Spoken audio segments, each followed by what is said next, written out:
baby. Rinsekete, baby. Rakete, baby. Tikete, baby. Ente. Rinsekete, baby. Ente. Rakete, baby. Ente. Voir tout ça. D'habitude, on informe de ça. Je vais poser cette feuille là-bas, sur laquelle vous pouvez me laisser vos adresses mail si vous voulez être tenu informé de ces moments de poésie avec la scène poétique de l'ENS.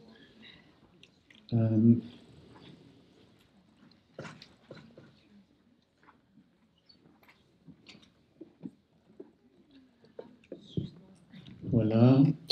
Simplement, j'annonce que la prochaine scène aura lieu le 9 mai. Ce sera une soirée avec 4 poètes qui publient tous dans une maison d'édition de poésie assez récente qui s'appelle La Boucherie littéraire. Voilà, nous aurons donc Dominique Sampiero, Marlène Tissot, Estelle Fenzi et Emmanuel Campo. 4 poètes ce soir du 9 mai, du mercredi 9 mai. Voilà. Une soirée donc un peu exceptionnelle maintenant, là, aussi, encore plus ce soir, puisque d'habitude nous recevons toujours des poètes qui viennent lire leurs propres textes. Là, les 2 poètes que nous recevons ce soir ne seront pas là, ils sont excusés, Tristan Tzara et Kurt Schwitters. Nous aurons 5 personnes pour les représenter, les défendre. Le programme que vous avez eu ici donne l'ordre de passage, je crois, il correspond à l'ordre de passage. Et nous allons donc commencer tout de suite.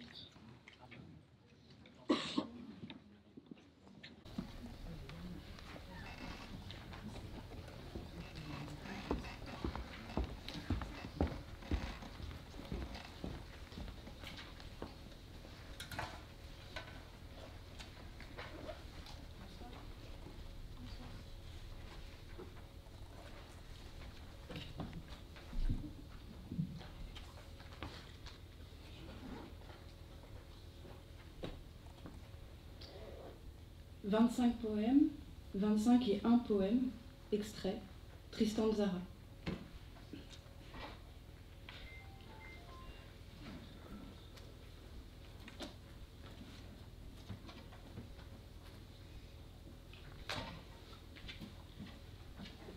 Je vais attendre les retardataires.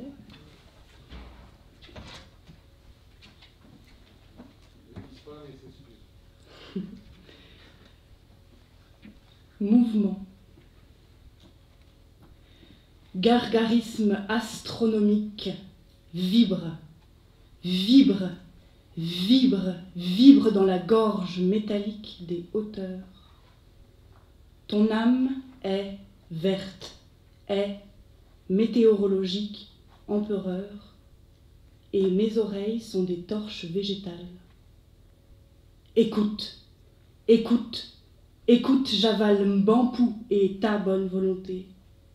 Prends, danse, entends, viens, tourne, bois, vire, ouhou, ouhou, ouhou. Faucon, faucon de tes propres images amères. Mêle. Ô mon ami, tu me soulèves le matin à Panama, que je sois Dieu, sans importance ou colibri, ou bien le fœtus de ma servante en souffrance, ou bien tailleur, explosion, couleur, loutre, robe de cascade circulaire, chevelure intérieure, lettre qu'on reçoit à l'hôpital, longue, très longue lettre.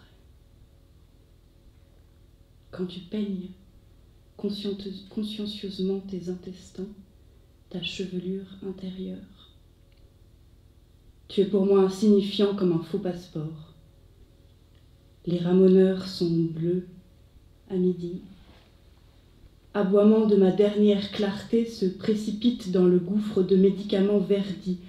Ma chair, mon parapluie, tes yeux sont clos, les poumons aussi. Du jet d'eau, on entend le pipi.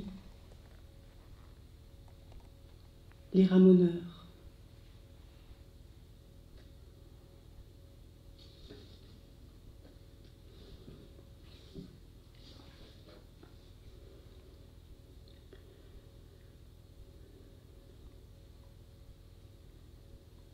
Moi, touche-moi. Touche-moi seulement. Tu fumes la pipe amère dans la nuit, mes dents sont plus blanches. Étoile dans le coffre-fort, remue vivement, digère sur la pierre, feu jaune, mon frère. Gymnastique dans l'autre chambre. Tuyau, tuyau, arrangez-vous, vertical, coupé, interrompre, mécanisme de barre écartée. Ébranlement des rayons, perce-nous, trouve le chemin de la cité, nos racines, nos bouts de cigarettes allumées, fixés en tout petits champignons dans le cerveau humide. Bateau rouge accroché au-dessus de l'eau. Tu ne peux pas dormir à côté de moi. Je suis tramway, quelque part. Va et vient dans l'amour. Le bruit dans la gorge des grands chats en métal vide. Mes veines sont couvertes de bracelets mordus. Dans mon corps, des masses obscures, coussins qui gonflent. Sur l'eau d'amertume, verdi est le cœur. L'explosion, sans savoir comment ni pourquoi, serrée, courte, montre le chemin d'un coup. Pourrir en or de pierres grandes, danse.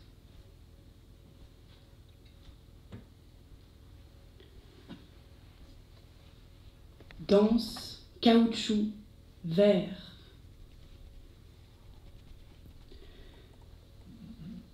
Maladie, obscurité, fleurir en allumettes dans nos organismes, gelés. Moi, touche-moi, touche-moi seulement. Escargot monte sur axe pays blanc, vent, vœu, incolore, vœu, tremble, veut, qui, oui, veut, monsieur Tsakatsak, parasol, casse, glace, glisse, monsieur.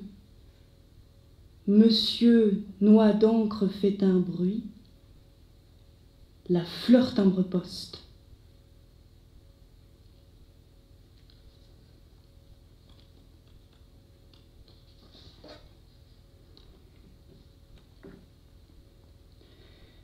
Pélamide. A, E, U, O, U, I, E.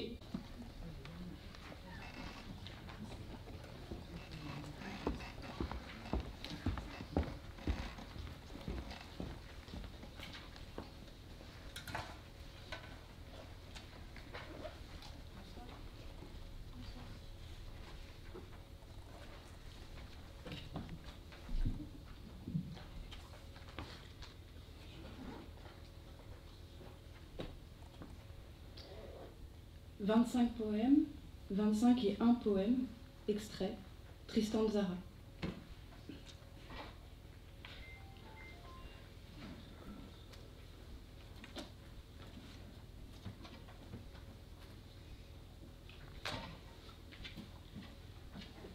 Je vais attendre les retardataires.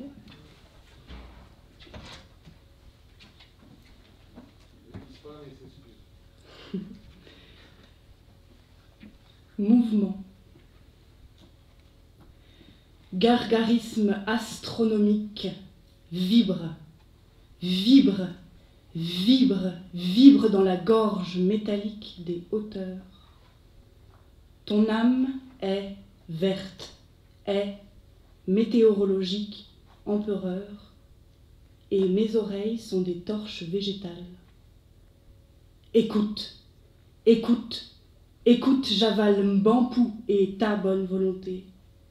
Prends, danse, entends, viens, tourne, bois, vire, ouhou, ouhou, ouhou. Faucon, faucon de tes propres images amères. Mêle, ô mon ami, tu me soulèves le matin à Panama, que je sois Dieu, sans importance ou colibri, ou bien le fœtus de ma servante en souffrance, ou bien tailleur, explosion, couleur, loutre, robe de cascade circulaire, chevelure intérieure, lettre qu'on reçoit à l'hôpital, longue, très longue lettre. Quand tu peignes consciencieusement tes intestins, ta chevelure intérieure, tu es pour moi insignifiant comme un faux passeport. Les ramoneurs sont bleus à midi.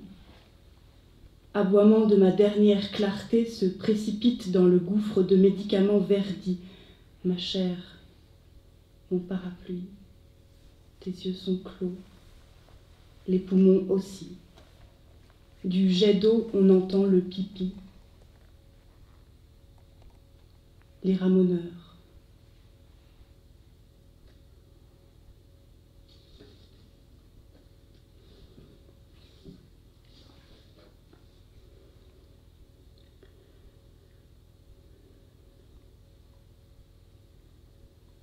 Moi, touche-moi. Touche-moi seulement. Tu fumes la pipe amère dans la nuit, mes dents sont plus blanches. Étoile dans le coffre-fort, remue vivement, digère sur la pierre, feu jaune, mon frère. Gymnastique dans l'autre chambre. Tuyau, tuyau, arrangez-vous, vertical, coupé, interrompre, mécanisme de barre écartée. Ébranlement des rayons, perce-nous, trouve le chemin de la cité, nos racines, nos bouts de cigarettes allumées, fixés en tout petits champignons dans le cerveau humide. Bateau rouge accroché au-dessus de l'eau. Tu ne peux pas dormir à côté de moi. Je suis tramway, quelque part. Va et vient dans l'amour. Le bruit dans la gorge des grands chats en métal vide. Mes veines sont couvertes de bracelets, mordus. Dans mon corps, des masses obscures, coussins qui gonflent. Sur l'eau d'amertume, verdi est le cœur. L'explosion, sans savoir comment ni pourquoi, serrée, courte, montre le chemin d'un coup. Pourrir en or de pierres grandes, dense.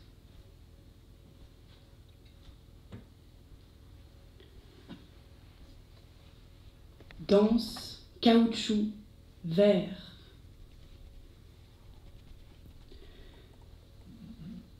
Maladie,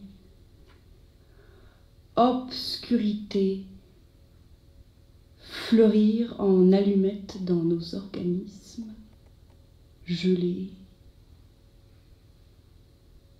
Moi, touche-moi, touche-moi seulement. Escargot monte sur axe pays blanc, vent, vœu, incolore, vœu, vœu, tremble, vœu, qui, oui, vœu, monsieur Tsakatsak, parasol, casse, glace, glisse, monsieur. Monsieur, noix d'encre fait un bruit, la fleur timbre-poste.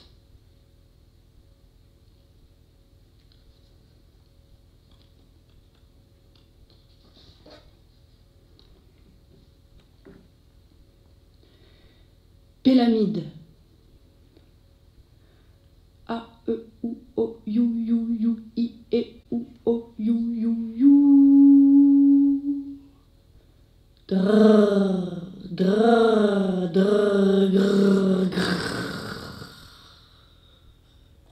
Morceau de durée verte voltige dans ma chambre. A, E, O, I, E, A, U, I. Ventre. Montre le centre, je veux le prendre, en bran et rendre centre des quatre. Bang, bang, bang, bang. Où vas-tu? machiniste l'océan, A-U-I-S, A-O-U-I-S, I-O-U-A-S, A-O-U-I-S, O-U-A-I-S. Les vers luisants parmi nos entrailles et nos directions. Mais le capitaine étudie les indications de la boussole et la concentration des couleurs devient folle.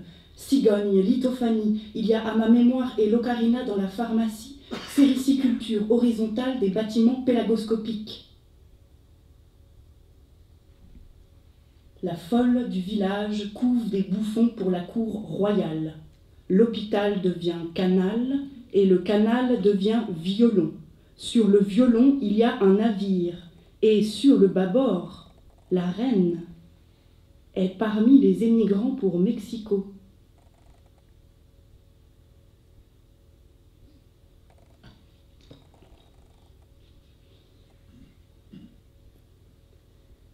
Retraite. Oiseaux, enfance, charrue, vite. Auberge. Combat aux pyramides. 18 Brumaire. Le chat. Le chat est sauvé. Entrée. Pleure. Valmy. Vive, vire, rouge. Pleure. Dans le trou, trompette l'engrelot. Pleure. Les mains gercées des arbres, ordre. Pleure. Lui. Poste. Vers le blanc, vers l'oiseau. Pleurons. Vous pleurez. Glisse. Tu portes cloués sur tes cicatrices des proverbes lunaires. Lune tannée, déploie sur les horizons ton diaphragme. Lune, œil tanné, dans un liquide visqueux noir. Vibration le sourd, animaux lourds fuyant en cercle tangent de muscles, goudron, chaleur. Les tuyaux se courbent, tressent, les intestins. Bleu.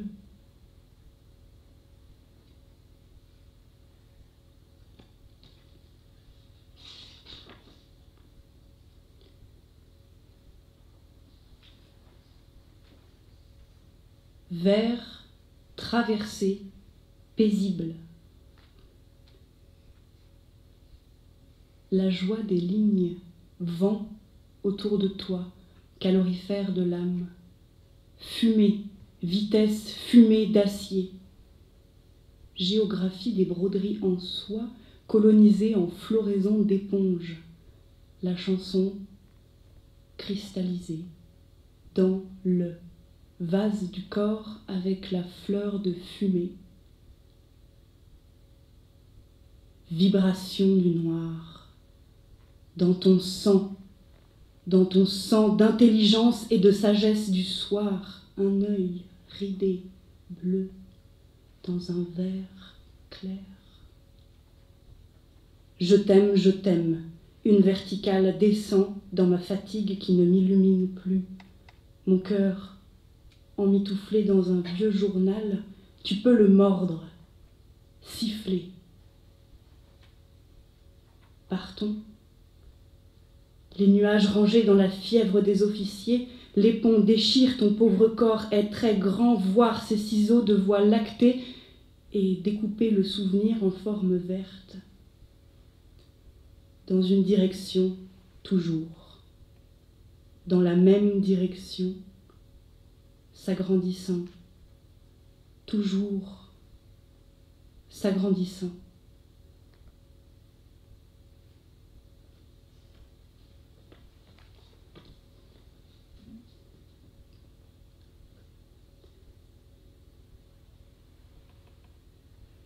La grande complainte de mon obscurité, 1.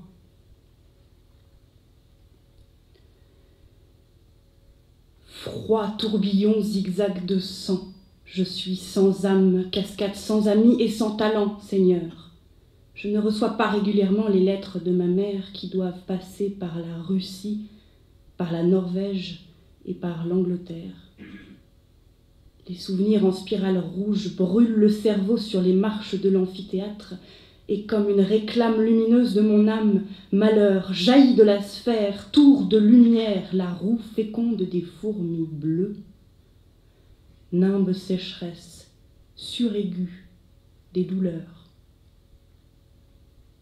Viens près de moi, que la prière ne te gêne pas, elle descend dans la terre comme les scaphandres qu'on inventera. Alors, l'obscurité de fer en vin et sel changera. Simplicité paratonnerre de nos plantes, prenez garde, les paratonnerres qui se groupent en araignées. Ainsi, je deviens la couronne d'un Christ énorme, pays sans forme, arc voltaïque. Les aigles de neige viendront nourrir le rocher, où l'argile profonde changera en lait et le lait troublera la nuit. Les chaînes sonneront, la pluie composera des chaînes lourdes, formera dans l'espace des roues, des rayons, le sceptre au milieu, parmi les branches, les vieux journaux, les tapisseries, un paralytique. Nimbe sécheresse, roue féconde des fourmis bleues. Seigneur, doigt d'or, fourneau, sphingerie, pourquoi l'étrangler, pourquoi? Après le coup de foudre, la marche militaire éclatera. Mon désespoir tube en fer d'étain, mais pourquoi? Pourquoi alors ainsi, ainsi toujours, mais le chemin?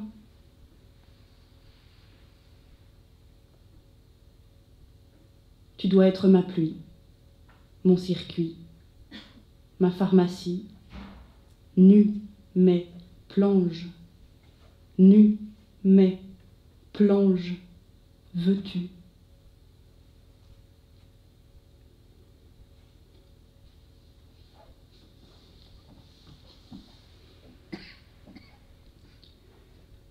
La grande complainte de mon obscurité, 2. Regarde, mes cheveux ont poussé. Les ressorts du cerveau sont des lézards jaunis qui se liquéfient.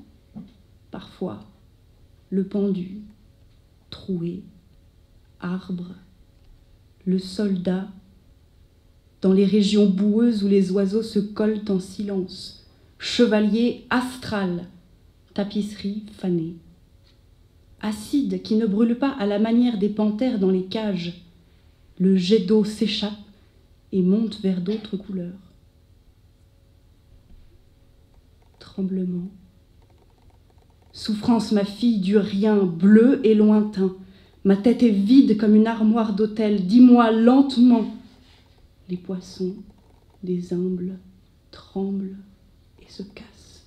Quand veux-tu partir? Le sable. Passeport, désir, et le pont rompre à tierce résistance, l'espace, policier, l'empereur, lourd, sable. Quel meuble, quelle lampe inventée pour ton âme?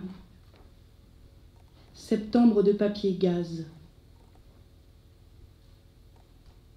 Dans l'imprimerie Je t'aime, les citrons qui gonflent sur la glace nous séparent, ma mère. Mes veines le long du Seigneur. Ma mère, ma mère, ma mère, tu attends dans la neige amassée électricité, fabuleux, discipline. Les feuilles se groupent en construction d'ailes, nous tranquillisent sur une île et montent comme l'ordre des archanges. Feu blanc.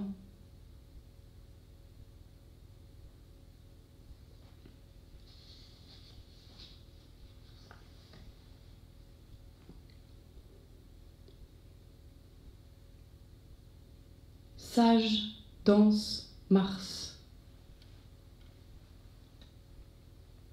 La glace casse, une lampe fuit, et la trompette jaune est ton poumon et carré les dents de l'étoile, timbre-poste de Jésus fleur chemise, la montre, tournez, tournez, pierre du noir. Dans l'âme froide, je suis seule et je le sais. Je suis seule et danse, Seigneur, tu sais que je l'aime vert et mince, car je l'aime grande, roue, broyant, l'or fort. Voilà, celui qui gèle toujours. marche sur le bout de mes pieds, vide tes yeux et mords l'étoile que j'ai posée entre tes dents. Siffle, prince violon, siffle, blanc d'oiseau.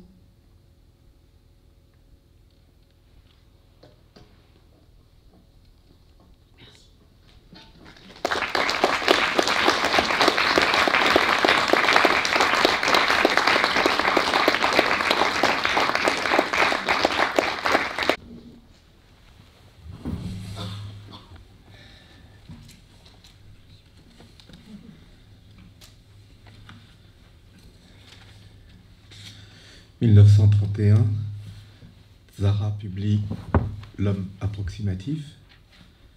1932, Où boivent les loups. J'en dirai quelques pages.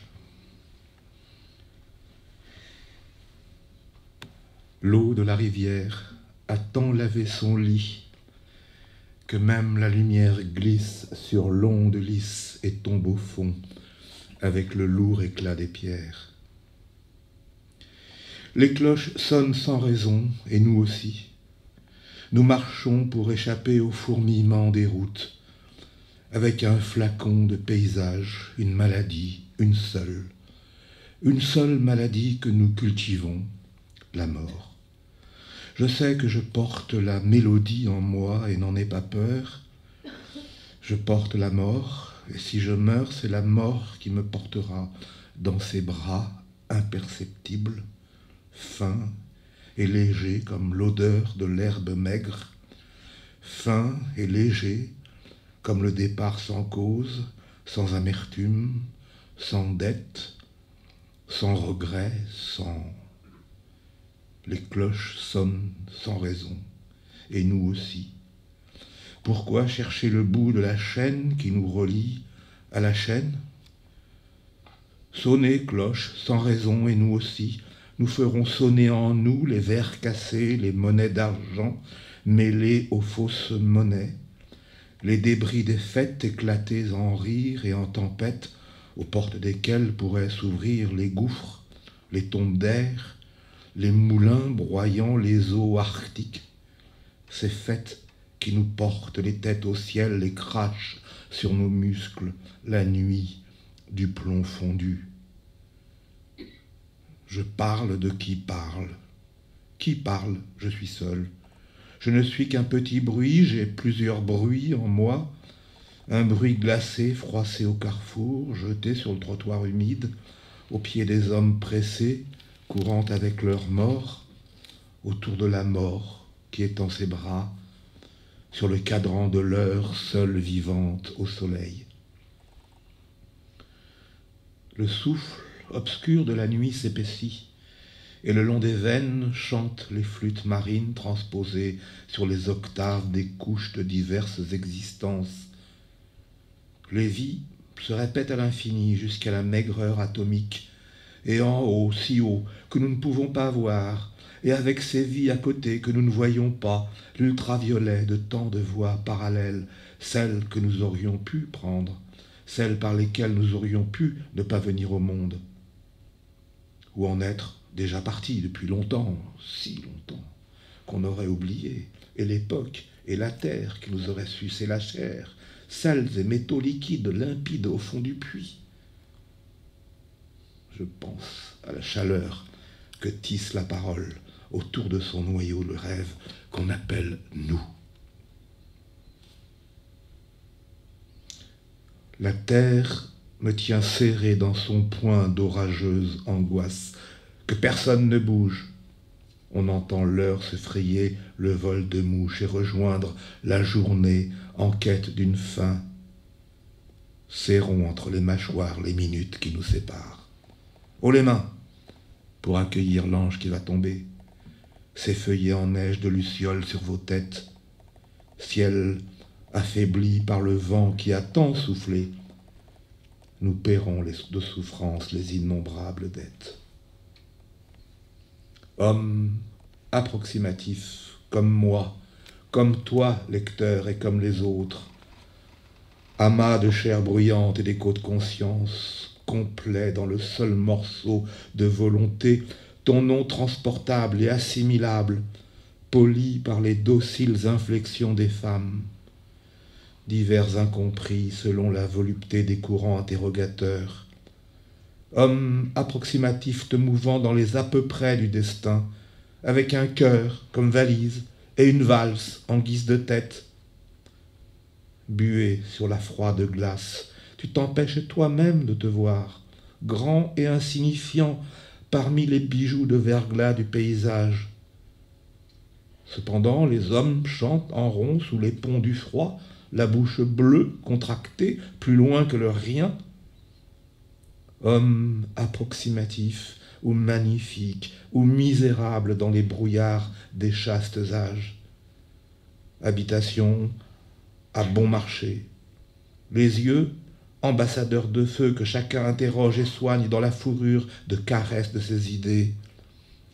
Yeux qui rajeunissent les violences des dieux souples, bondissant au déclenchement des ressorts dentaires du rire. Homme approximatif, comme moi, comme toi, lecteur. Tu tiens entre tes mains, comme pour jeter une boule, chiffre lumineux, ta tête pleine de poésie.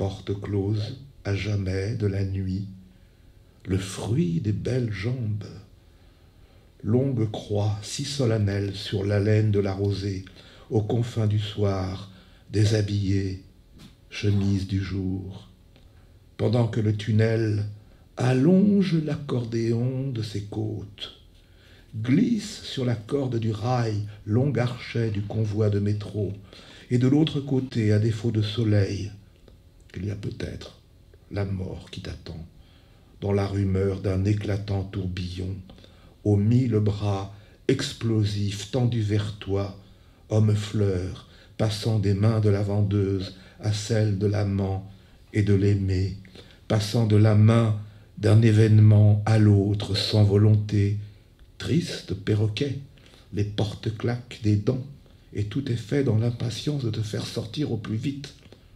Homme, aimable marchandise aux yeux ouverts mais hermétiquement bandés, tout de cascade, rythme projeté en méridiens étranges, mappemonde taché de boue, de lèpre et de sang.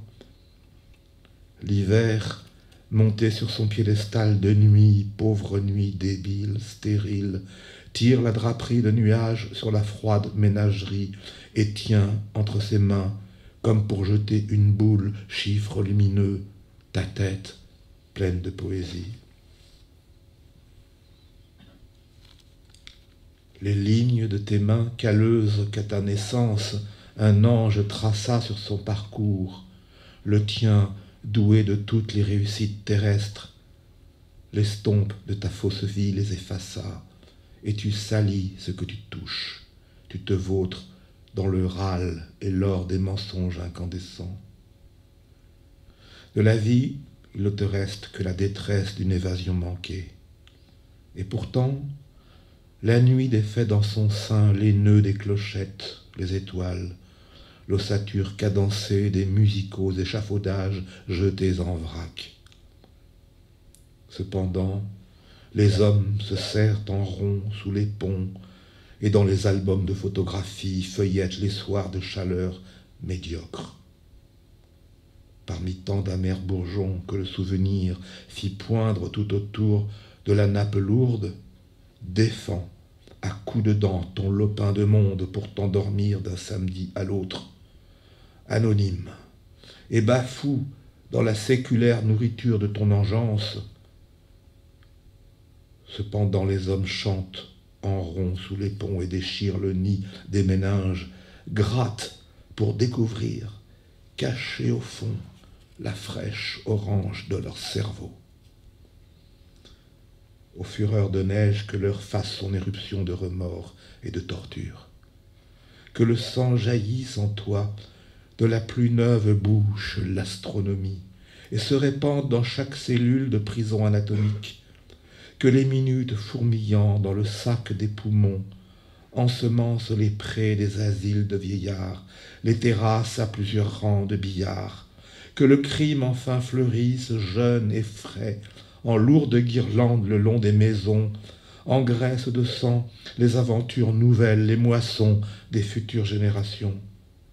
Les aigles se dissolvant comme le sucre dans la bouche des ans, dissolvant le sucre des journées passées dans le bol de l'océan, volant d'une fleur à l'autre avec des pétales de peau sur les ailes, insectes ou microbes chargeant de souffrance les lits, les saisons, les acides sommeil traînant comme des bêtes de peine nos carcasses et nous tirant vers eux, pendus dans le rêve, tirant à la grue du céleste port, douce de soleil. Putréfaction, sans corbeau ni ver, dans la blancheur invincible, immaculée.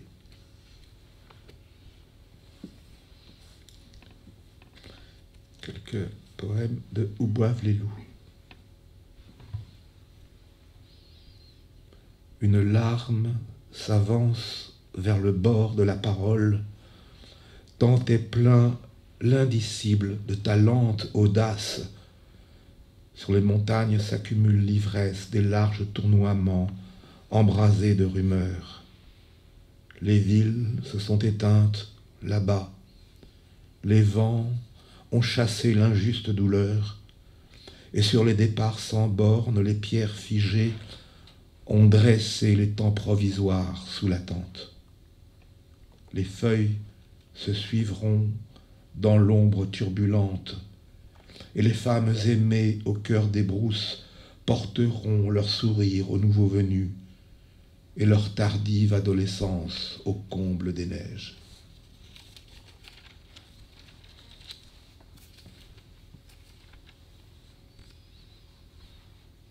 Marchant toujours devant, roulant la lettre devant soi, comme les mains savent, comme personne ne voit, la clé des enfants, la puissance des murailles, terre de dormeuse pour plus de certitude. Que de mirages dans un regard, un seuil incompris tombe sur le monde. Comme fumée se perdent les routes, ni lumière, ni sang, et se perdent les oiseaux de trop se savoir.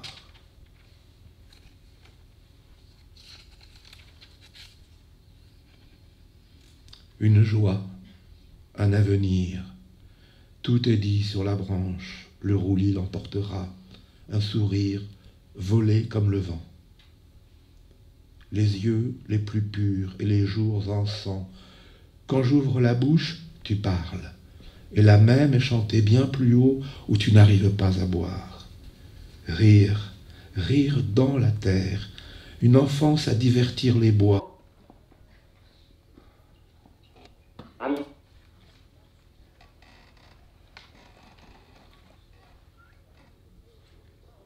Anna Blume. Bist du, die Menschen sagen, du Geliebte meiner Tage, sie wissen nicht, wie der Kirchhof lebt. Du trägst den Hut auf deinen Füßen und wanderst auf die Hände, nicht dir Händen, wann bist du ungezählt? Hallo, Frauenzimmer, deine roten Kleider sind weiße Falten von die Menschen sagen, rot liebe ich Anna Blume, lass sie sagen, rot liebe ich dir, nicht wie der Kirchturm steht. Du trägst den Hut du mir wie auf deinen Füßen und wanderst auf die Hände, kalte Blume, den Händen, rote Blume. Rote Anna Hallo, wie sagen die Menschen? Deine roten Kleider in weiße Falten verlegt. Rot liebe ich Anna Blume, rot liebe ich dir. Welche Farbe hat der Vogel? Ich dir, du mir wie deines gelben Haare. Rot ist das Girren deines grünen Vogels. Du schlichtes Mädchen im Alltag, wie sagen die Menschen? Liebes grünes Tier, ich liebe dir. Anna Blume hat dein und ich weiter, Anna Blume dir, rot, mir, dritten wir. Welche Farbe hat der Vogel? Beiläufig in die Flüssen deines gelben Haares. Rot ist das Girren deines grünen Vogels. Du schlichtes Mädchen im Alltag, deine Neid. Du liebes grünes Tier, ich liebe dir. Du deiner dich und Anna, ich bei dir schon mir. Man kann dich auch von hinten lesen. Und du herrlichste von allen, du bist von hinten wie von vorn. Anna Blume, Anna, eine Na. Ich tröpfte deinen Namen streicheln, dein Name tropft meine Rücken, weiches Rinderblume, du tropfst Tier, weißt du schon, man kann dich auch von hinten lesen.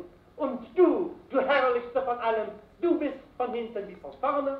A-N-N-A. Rinderteich, Streufel, streicheln über meinen Rücken. Anna Blume, du tropfest Tier, ich liebe dir.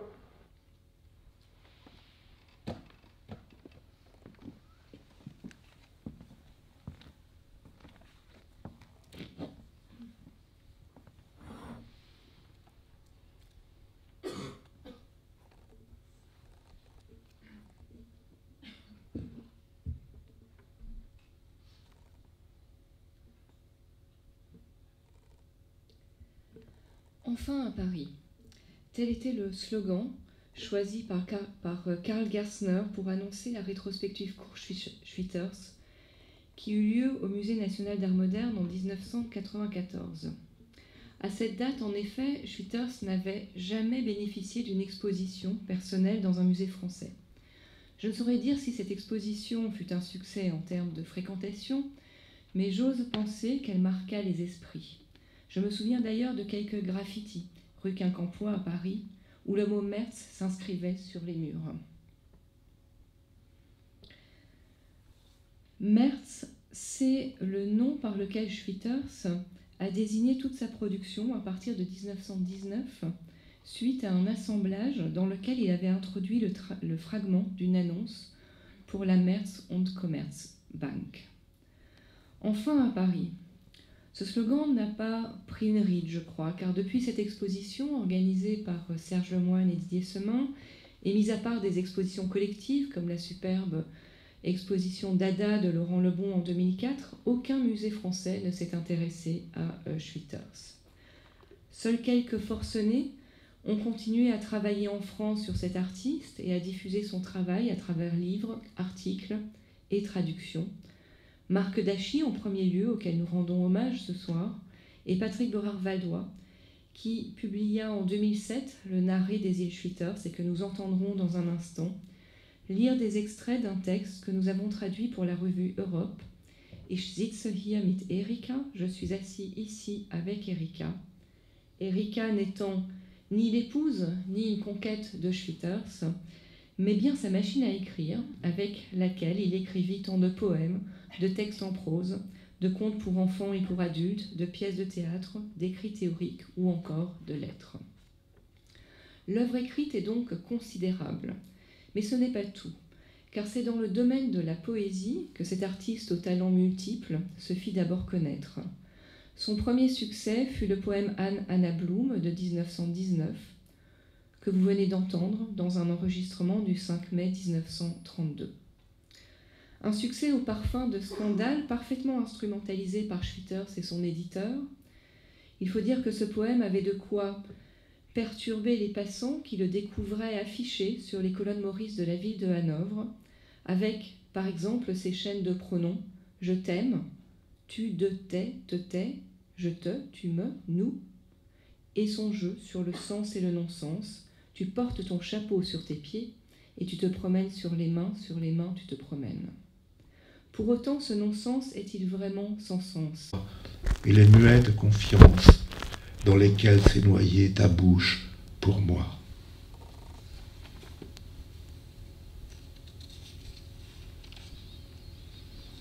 Des nouvelles étranges et imprévues frappèrent à la porte.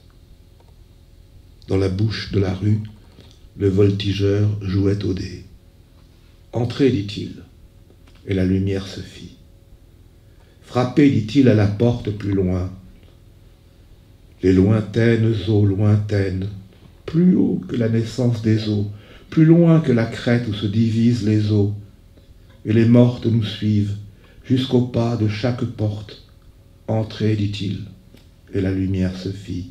Personne n'avait frappé. C'était encore la solitude, l'éclair qui fond en dedans, et rien n'épuisait la vaste étendue de la figure des rives. Je les ai redécouvertes, enfouies, sans voix, solitaires au fond de leurs regards de fines fissures. Au puits froid, un seul mot est à dire, qui ne trouve pas la force du jeu. Les rivières me suivent où je ne réponds plus de moi. Mes pas sont captés, les réponses comptées. Il n'y a plus de caresses dans l'air des yeux, sauf dans tes yeux, où saignent les corps. Femme au regard emprisonnée par les regards des autres.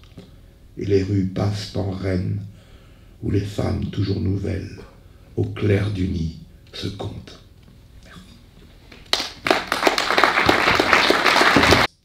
Vraisemblablement, non. Et c'est ce que l'interprétation faite dès 1920 par Christoph Spengemann, éditeur et ami de Schwitters, laisse entendre. Partant des deux vers que je viens de citer, ce dernier pose la question rhétorique. Ne portons-nous pas tous un chapeau sur nos pieds et ne marchons-nous pas sur nos mains? Anna Bloom devient alors l'expression d'un monde devenu fou, où tout tourne à l'envers, ce qui l'amène à conclure que Schwitters y fait sans le savoir le portrait de son époque. Que le monde fût devenu fou, les années 30 et l'arrivée au pouvoir de Hitler le confirma dramatiquement. Le 26 décembre 1936, son fils, Ernst, âgé de 18 ans, et membre actif d'un gouvernement de résistance socialiste, fuit en Norvège. Le 2 janvier 1937, Kurt le rejoignit à Oslo, dans la perspective de l'aider à s'installer, mais une convocation de la Gestapo, reçue à Hanovre, à la suite de laquelle son épouse Elma fut à plusieurs reprises entendue, le décida à ne plus retourner en Allemagne. Schwitters avait découvert la Norvège en 1929. Conquis par la beauté du pays, il y retourna dès l'année suivante, puis toutes les autres, jusqu'à y séjourner 5 à 6 mois d'affilée. Car après avoir été une destination touristique, la Norvège devint un refuge, le lieu d'un exil progressif, puis définitif. En juillet 1933, quelques mois après l'élection de Hitler, voici ce qu'il écrivit. « Il était une fois un petit peintre, car j'écris actuellement des contes, qui habitait dans une belle maison, située le long d'une belle rue et à côté d'une belle et grande forêt. Soudainement, un méchant loup sortit du bois. Il était fort et sauvage. Il encercla la maison et voulait entrer de partout pour manger le peintre et détruire les œuvres. Alors le petit peintre pensa « Mange seulement mes œuvres, les clous te resteront en travers de la gorge, mais moi tu ne me mangeras pas. » Et il attendit jusqu'à ce que la bête se soit endormie, prit la voiture et s'en alla. Il ne craignait pas le danger et rejoignit un grand bateau qui l'amena sur une côte lointaine où il n'y avait pas de loup. Pendant ces années d'exil véritable, Kurt s'organisa de façon à passer l'hiver à Lysaker, près d'Oslo, le printemps et l'automne à Hjertøya, une minuscule île dans le Moldefjord, et l'été à Djupvashita, un site situé à 1000 mètres d'altitude d'une désolation sublime, des glaciers, un lac, un hôtel, et rien d'autre.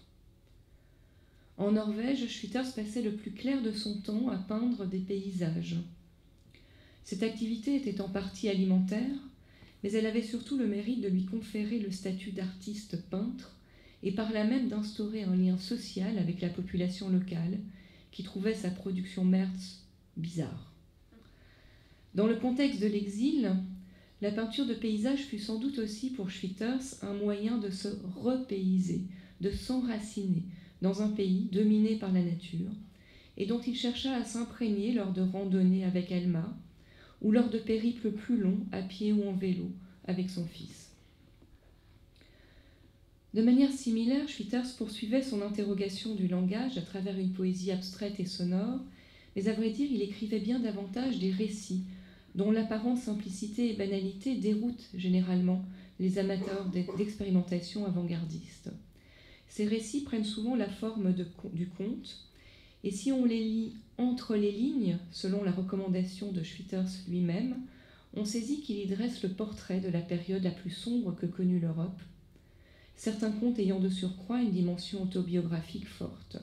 C'est le cas d'Erika, justement, qui nous plonge dans le quotidien de Kurt et Elma, sur l'île de Hjertøya, où ils vivaient dans une ancienne bergerie de pas même 10 mètres carrés, avec pour seul voisin un couple de pêcheurs et pour seul public des animaux domestiques, chiens, chats, vaches, poules ou coqs. ce texte décrit aussi la genèse d'un poème pour un grand bègue, dont Schwitters nous dit que pour un homme de culture allemand, cela a du sens et entrera un jour dans l'histoire. De fait, Hitler, dans ses discours, assimila régulièrement l'art des avant-gardes à un bégaiement, dans l'intention non dissimulée d'en révéler le caractère anormal, maladif, dégénéré. Ce poème, mais aussi certains contes, faisaient partie de son répertoire lors de lectures, spontanées ou programmées, comme à Berne en 1936, chez le poète Otto Nebel, dont le témoignage nous est précieux. Voici comment Schwitters introduisit son récital. Maintenant, nous allons réciter. Je commence. Je n'ai pas noté mes œuvres les plus récentes à cause des nazis. Comme ça, ils ne peuvent pas m'enfermer.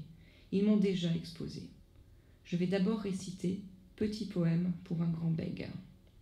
Et puisque Tzara est à l'honneur ce soir, j'aimerais rappeler ce témoignage de Hans Richter qui conforte l'idée d'un Schwitters fort préoccupé et lucide de ce qui se tramait sous le Troisième Reich. Richter évoque une lettre envoyée en 1936 à Tzara.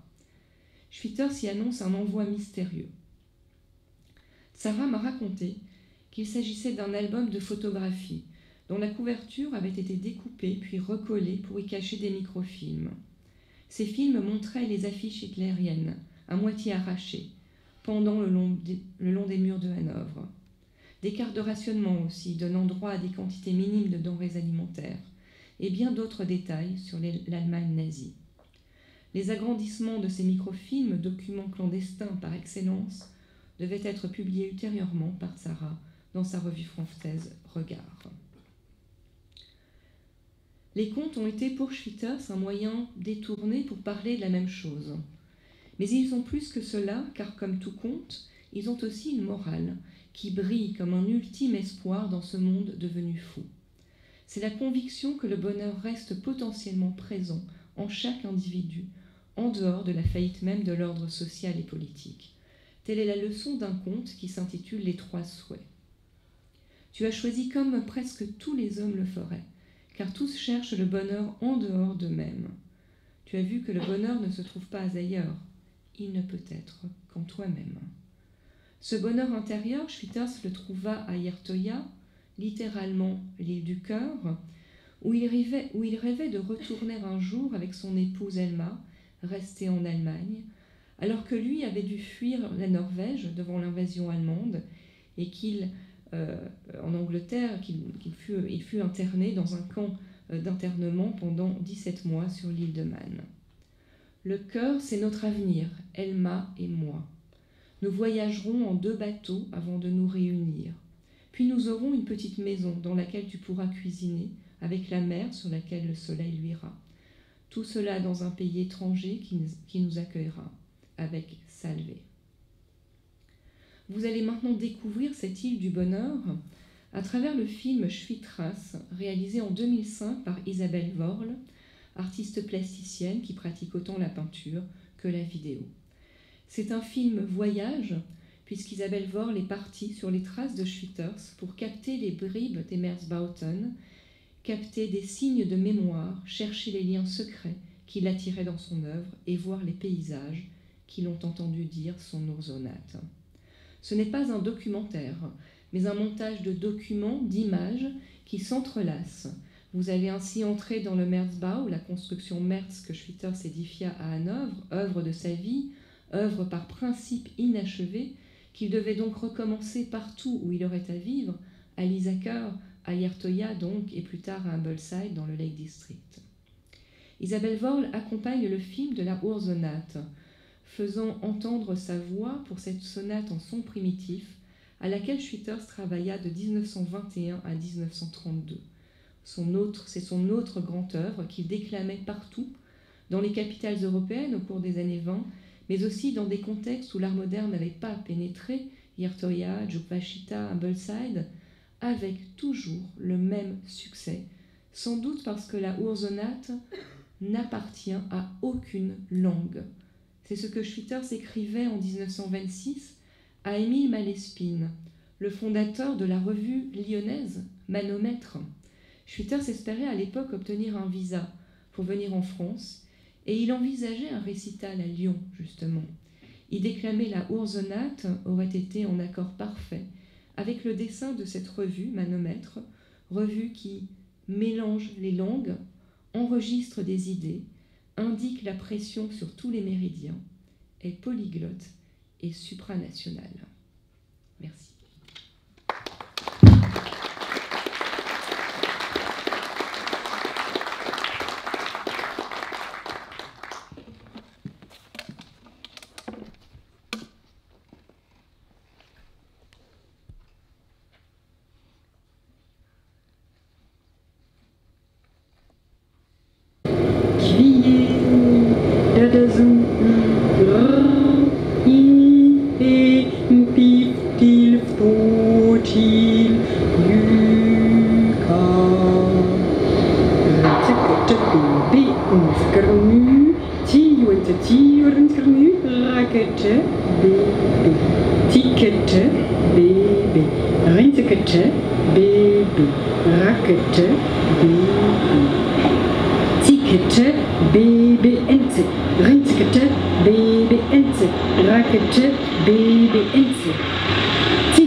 dadazen, i, e, pif, tilf, to, til, ju, ha.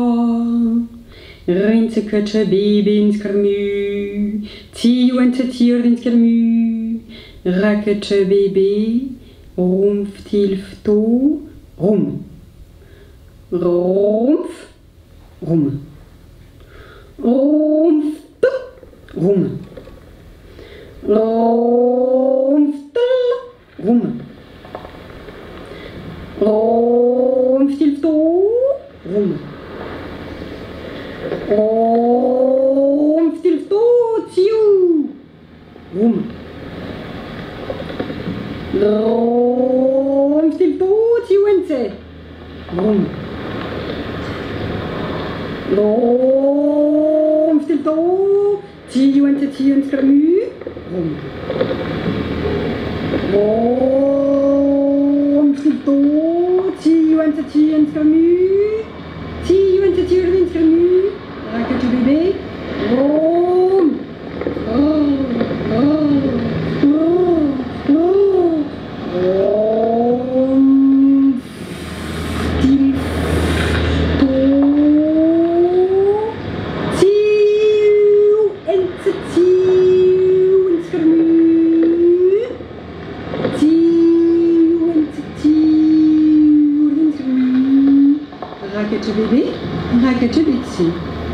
Rakete, rinsekete, rakete, rinsekete, rakete, rinsekete, rakete, rinsekete, rakete, rinsekete, rakete, rinsekete, b, b, f, b, f, b, f, b, f, b, f, b, f, beve, fumsbe, beve, fumsbe, beve, fumsbe, beve, fumsbe, beve, fumsbe, beve, fumsbe, bevere, fumsbeve, bevere, fumsbeve,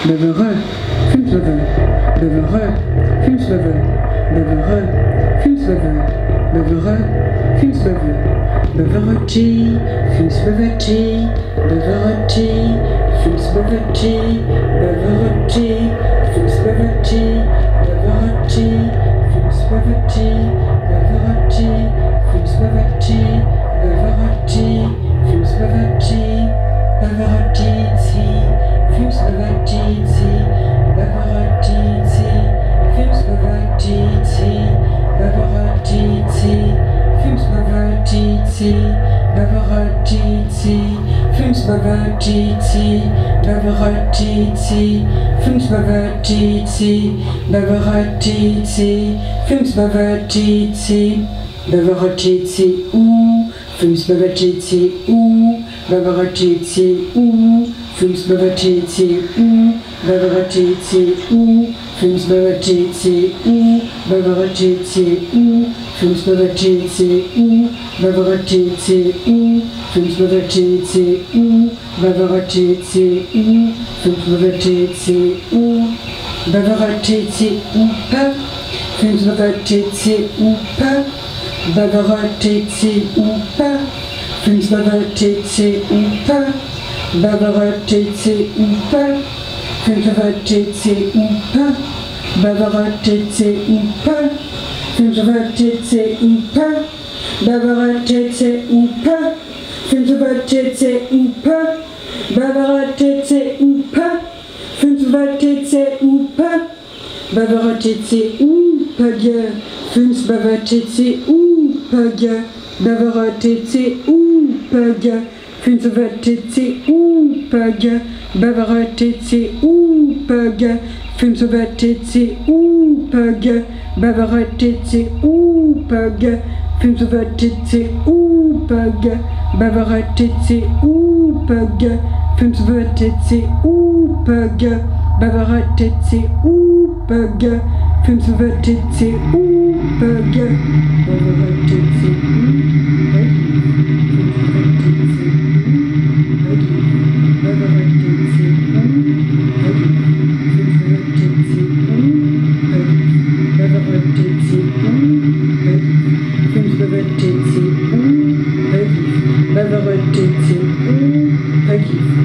Fünfte Pegif, Beverette Pegif, Fünfte Pegif, Beverette Pegif, Fünfte Pegif, Crier, crier, crier, crier, crier, crier, crier, crier, crier, crier, crier, crier. Fünf, Beverette Pegif, crier. Dat is een beef, tilf, to, til, juka. Reinse katje baby in skarmu, ti wente ti in skarmu. Raketje baby, tilf, to, ti wente ti in skarmu. Ti wente ti in skarmu. Raketje baby, raketje baby. Fünf, T, C, U, T, T, V, B, T, T, V, B, T, T, V, B, T, T, V, B, T, T, V, B, T, T, V, B, Fünf, B, Fünf, B, Fünf, B, T, Fünf, B, Fünf, B, T, C, U, Ratatatatatatatata, rinsekete baby in skarmu. Fünf, B, Fünf, B, Fünf, B, T.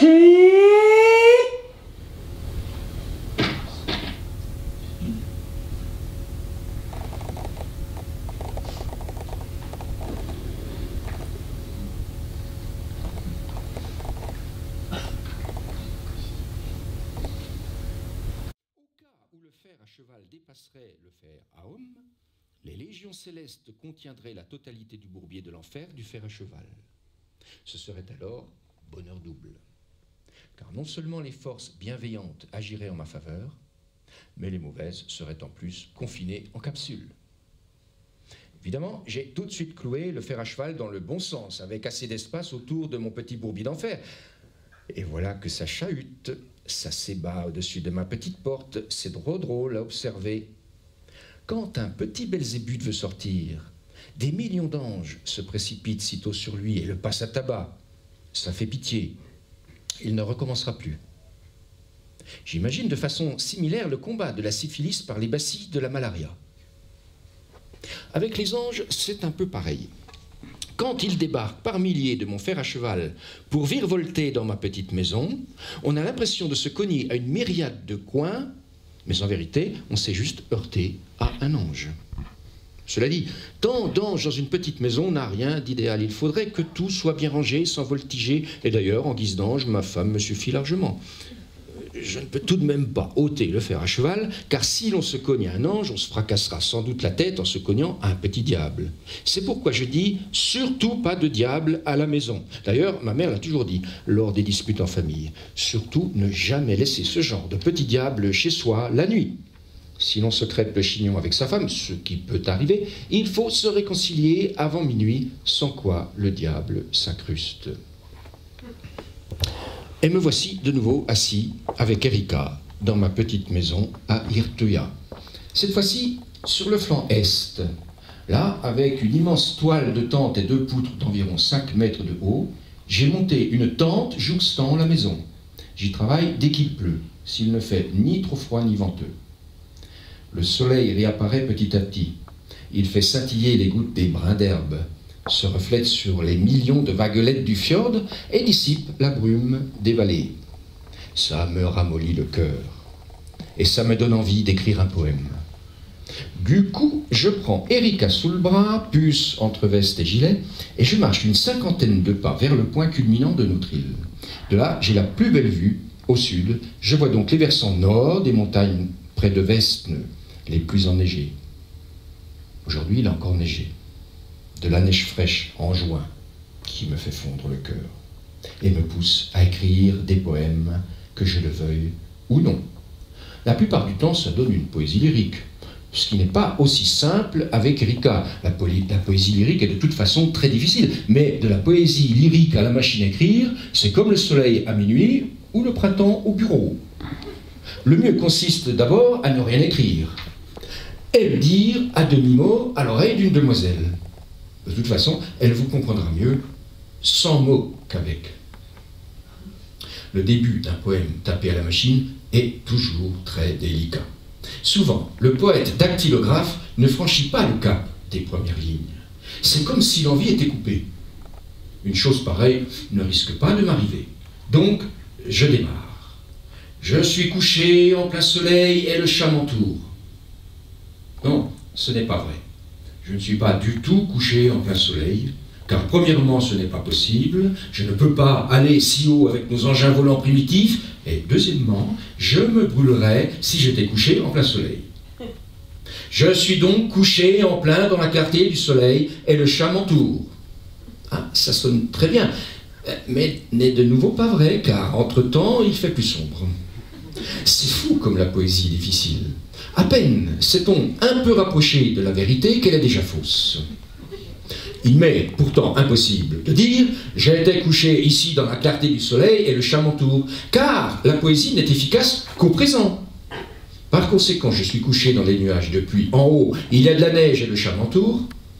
Mais non, je ne suis tout de même pas couché dans les nuages. Serais-je un zeppelin parmi les nuages, comme une élégante berline sur la route ? Mais moi, je suis couché sur de la terre, à vrai dire sur l'herbe poussant sur le rocher dans du terreau, c'est-à-dire que la mousse, avec le temps, s'est décomposée en humus, et le chat m'entoure, et ceci à l'ombre des nuages, ou plus précisément dans leur ombre projetée par le soleil, et le chat. Est-ce que c'est vrai? Qui croira que je suis couché avec Erika sur le pré détrempé? Pas un chat. Si c'était le cas, c'en serait fini de la poésie, car les rhumatismes en sont les ennemis héréditaires. Donc, je suis ici assis avec Erika sur les genoux, sur une vieille caisse de bière dans l'herbe humide, très humide. Je grelotte dans la fraîcheur du soir, tandis qu'une multitude de petits moustiques me chatouillent sans arrêt. Et le chat m'entoure. Franchement, je n'ai plus très envie d'écrire de la poésie. Mais de toute façon, ça n'en est pas plus vrai. Car on ne peut tout simplement pas exprimer le mot « asseoir », la manière dont je suis assis sur cette sale caisse en bois chez le docteur, avec Erika sur les genoux, ou mieux encore, sur mes genoux fort tremblants.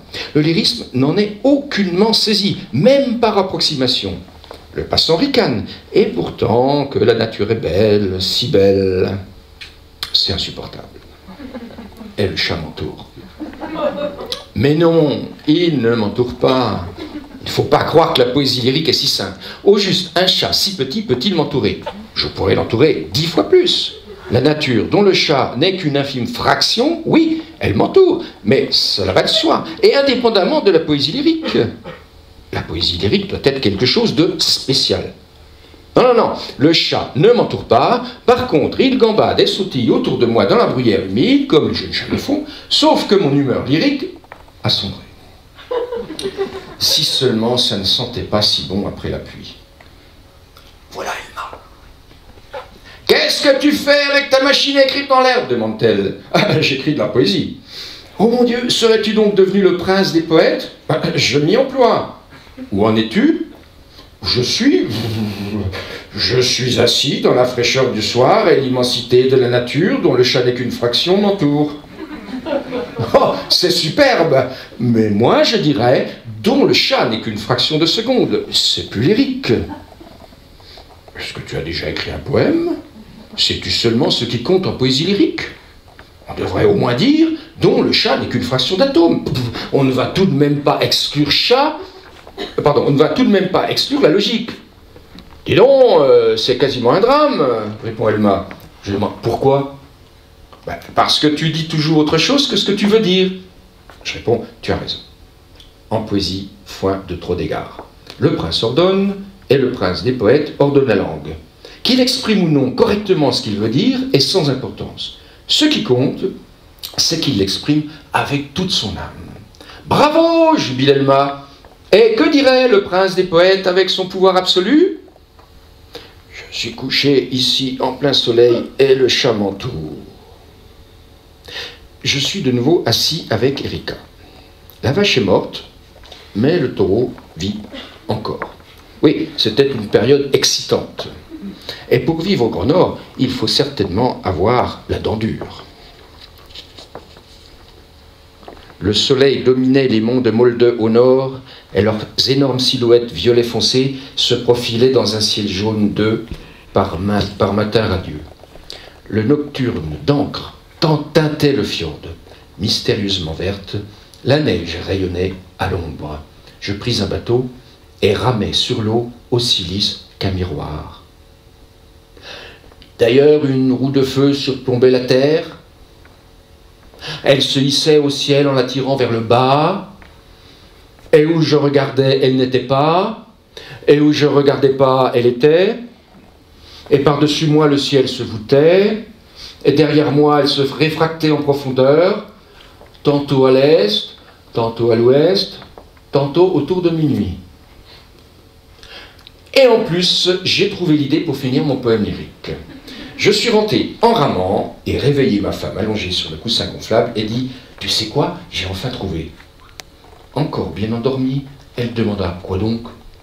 J'ai pris mon élan, j'ai respiré à fond, puis d'une voix sonore, j'ai déclamé « Je suis couché ici dans le rayon ardent du soleil et le chat m'entoure. » En entendant ça, ma femme se dressa de plaisir, mais elle se cogna durement le front contre la cloison de séparation ingénieusement placée entre la tête et le pied de notre couchette. Elle tomba en arrière en râlant. « Tu t'es cogné la tête ?» demandai-je avec compassion, mais je ne pouvais guère prendre plus longtemps à part à son malheur, car le boucher devait arriver à 1h du matin. La vache morte fut abattue pour de bon. Le sang coula, on la dépouilla, elle fut chargée sur le bateau, vendue à Molde pour en faire de la nourriture à renard. Et voici, de nouveau, le chat qui m'entoure, et je suis assis avec Erika. Le chat a désormais un nom. Il s'appelle Schtroumpf, chaussette, car il en a l'air. Que la nature est belle, même quand ça brume, et quand la mer déferle vague après vague sur le littoral de mon île. Entre les montagnes et le littoral, des nuages défilent dans le ciel.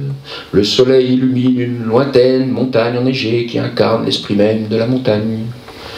Quand le J de la machine à écrire est cassé et reste coincé dans le chariot, en sorte qu'il faille à chaque fois le redescendre avec une dizaine d'autres lettres agglutinées à lui, on remarque combien le J abonde en allemand. On attend avec frayeur chaque mot qui pourrait par malheur contenir un J et refaire du désordre. Si seulement mon I ne s'appelait pas Yertoya, justement, est-ce que Ertoya ne suffirait pas? Je n'écris pas ceci pour ça, mais parce que j'ai lu dans un journal allemand qu'il faut de la couleur dans une maison. Pas seulement parce que je l'ai lu, mais parce que je pense que c'est exact. Il faut de la couleur dans la maison. On n'égaye jamais assez la vie. Car ce qui peut devenir une petite rose rougie attend. Petite rose, petite rose, petite rose rouge, rose de la lande. Ainsi donc de la couleur. Je pourrais prendre tout simplement de la couleur à l'huile comme elle sort du tube, mais ça coûterait trop cher. Et là, j'ai eu l'idée de prendre tout ce que la mère rejette à condition qu'il y ait de la couleur. Et d'un coup, je m'approche considérablement de la poésie. Je suis assis ici dans le rayon du soleil et dans le rayon du soleil, dans le rayon du soleil et le chat m'entoure. Ce serait bon pour être composé. Ouh là là, mais qui irait dire à ma jolie petite chaussette retournée chat? Ça marche pas, tout simplement pas. On ne bégaye pas quand il y a une petite rose sur la langue. Et en tout cas, pas à cause de la mélodie. On va tout de même pas gâcher un poème à cause de la mélodie. Si la mélodie veut bégayer, il faut alors que le bégaiement soit motivé. Parfois, un poème exige le bégaiement. Un jour, j'ai ramé jusqu'à une île déserte près de la côte. Sur cette île, il n'y avait ni arbre, ni buisson, juste quelques brins d'herbe qui rappelaient la croissance des plantes ailleurs sur terre. Et là-haut, sur la petite île, qui n'était que rocher, il y avait une carcasse de poisson. Ça m'a fait fondre le cœur. Et j'ai décidé d'en faire un poème. J'ai voulu écrire un poème sur l'île déserte et sa carcasse de poisson. J'ai toujours eu ce penchant pour la poésie lyrique. Soudain, j'ai eu l'idée. Si un bègue venait à trouver la carcasse de poisson, il ne pourrait même pas l'énoncer, du moins pas en entier. Il dirait à peu près ça, de rascasse. Ça doit être terrible de bégayer toute sa vie, non? Est-ce que ça ne décourage pas de vivre? Le bègue veut dire quelque chose, mais bégaye tout autre chose. Les gens rient ou sont irrités, et lui, il attrape des complexes d'infériorité. Car un bègue ne trouve pas chaque fois son sourd, qui, lorsqu'il a fini de bégayer, se voit demander « plaît-il » Du reste, un bon poème lyrique, non bégayé, mais composé sans métrique impeccable, donnerait à tout bègue une autre perception de la vie. Il prendrait conscience qu'il est un élément important de l'univers. Que serait le poème bègue sans bègue? Quiconque veut le déclamer doit développer le don que la nature lui a donné. On regarde admiratif, on fait l'effort d'écouter, on épie les moindres nuances, et le voici, subitement, un personnage important, simplement parce qu'il bégait bien. Soudain, j'ai eu une autre idée. Que faire si quelqu'un enlevait la carcasse de rascasse, avant que j'aie pu terminer ce poème bègue si nécessaire pour la culture? Non, ça ne peut pas arriver, car je dois et veux remplir ma mission de poète pour tous les bègues. En tant que premier poète de tous les bègues, et le plus accompli, j'aurai sûrement un jour une renommée mondiale. Du coup, sans réfléchir plus longtemps, je me suis mis à composer comme ça venait. Il y avait sur le roc une carcasse de rascasse. Que fait-elle, ce qu'elle fait? Que fait-elle là-haut? La mer, c'est la mer qui l'a rejetée là-haut. Voilà, elle est elle est là, et même fort bien. Vint un pêcheur qui pêchait du poisson frais. Il l'a pris avec lui, il l'a pris sous le bras. D'or, le roc se trouve, sans carcasse de rascasse, au large de la Grande Bleue, si nue, si affreusement nue. J'étais très fier de ce poème que je récitais sans relâche au retour. Je ramais et bégayais en cadence. Et grisé par mon poème, je le déclamais de plus en plus fort. Faut quand même reconnaître que sans bégayer, le poème ne serait rien. Rien du tout, absolument rien. Il y avait sur le roc une carcasse de rascasse, que fait-elle là-haut? C'est la mer qui l'a rejetée là-haut, elle est là, fort bien. Vint un pêcheur qui pêchait du poisson frais, il l'a pris avec lui.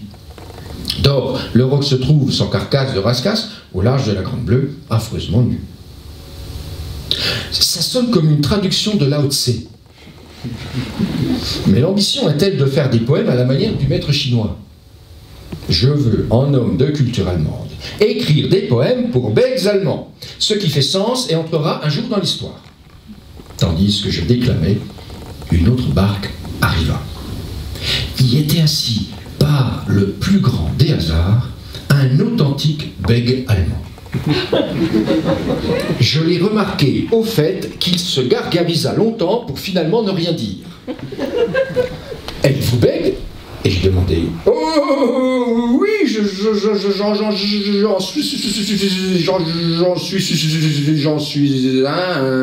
en effet de naissance. Le félicitant, je l'estimais heureux qu'il fût bègue allemand. Puis, j'ai sollicité son avis sur mon poème. Ah, le verdict fut sans appel. Il dit, vous ne savez pas bégayer. Sur ce, je l'ai prié de bégayer mon nouveau poème. Il se lança. Il y avait sur le roc, il y avait une carcasse de rascasse. Que fait-elle, ce qu'elle fait, que fait-elle? Là-haut. La mer, c'est la même mer qui l'a rejetée là-haut. Voilà, elle est là, et même fort bien. Vint un pêcheur. qui prêchait, pêchait du poisson frais. L'a pris, avec lui, l'a pris sous le bras.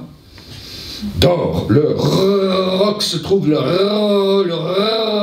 ce carcasse de rascasse. Au large, au largo de la Grande Bleue, si nu, si affreusement nu. Impressionné par une telle habilité à bégayer, je lui ai demandé dans quel système il bégayait. Et il dit... Et il le répéta plusieurs fois. Et repartit. C'est pourquoi je ne peux vous dire selon quel système bégayent ces messieurs bègues. Il existe bien un système par lequel nos concitoyens saxonnent, mais en ce qui concerne le bégaiement, je doute qu'il y ait un système universel. Mais je me suis écarté du sujet. Fort écarté. Ce qui constitue aussi une manière de bégayer, le bégaiement de l'esprit.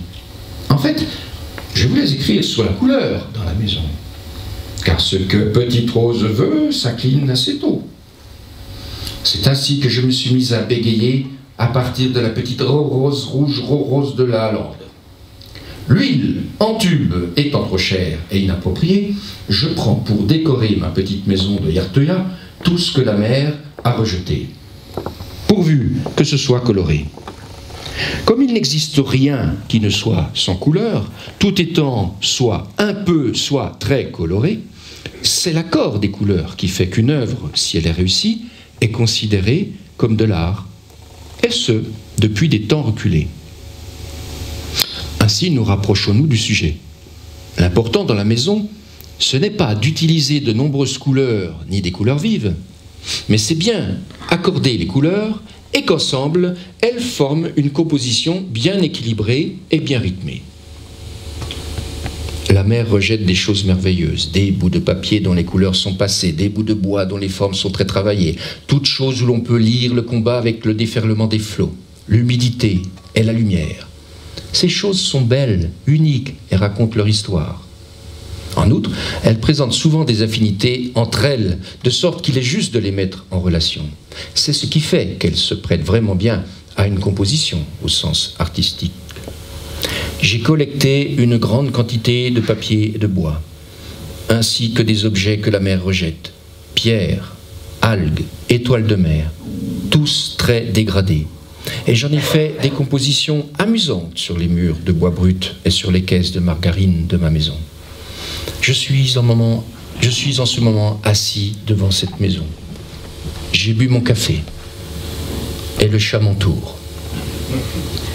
Merci. Bravo.